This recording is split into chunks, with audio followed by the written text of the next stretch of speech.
knew that the hardest part about wedding planning, at least for me, would be writing the vows.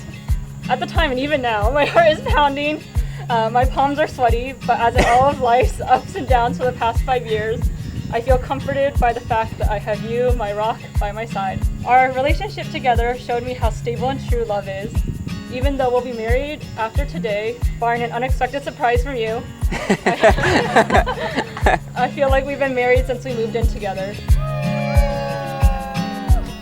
I also love how openly and honestly you communicate with me, since one of the reasons why our biggest disagreement was not really a fight at all, it was about wedding song selection. I can't wait to see what the future holds for us. Already this month, we've been able to experience buying a car together. Whenever you're feeling stressed by work, I promise to shower you with hugs and kisses, along with mediocre jokes that eventually make you smile. And through life, I promise to celebrate your triumphs, stand by your side during tough times, and to always believe in you and your dreams. Andrew, I'm so excited to be here with our family and friends today to get married. Here's to you, my amazing partner in law-abiding activities. I love you beyond measure, and I promise to keep our laughter flowing for the rest of our lives. In less than an hour, we'll be able to call each other husband and wife. And so let's get this show on the road!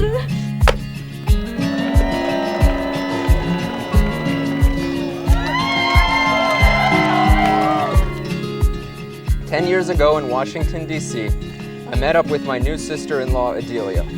She was sharing with me, as she often does, her latest discovery. This time, it was something called bubble tea.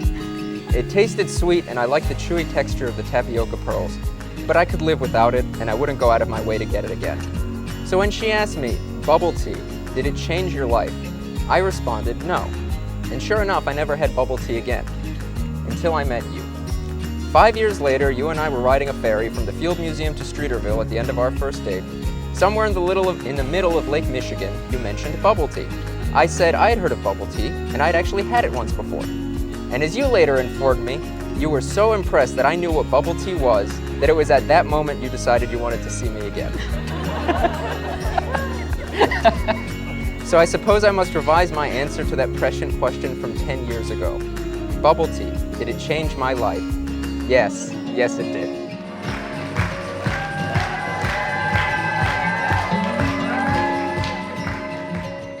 I love this story for 2 reasons. First, it plays at fate underlying our relationship. Second, and perhaps in a poetic fashion, it highlights at the very beginning of our relationship something that has become one of the bedrocks of our relationship. Food.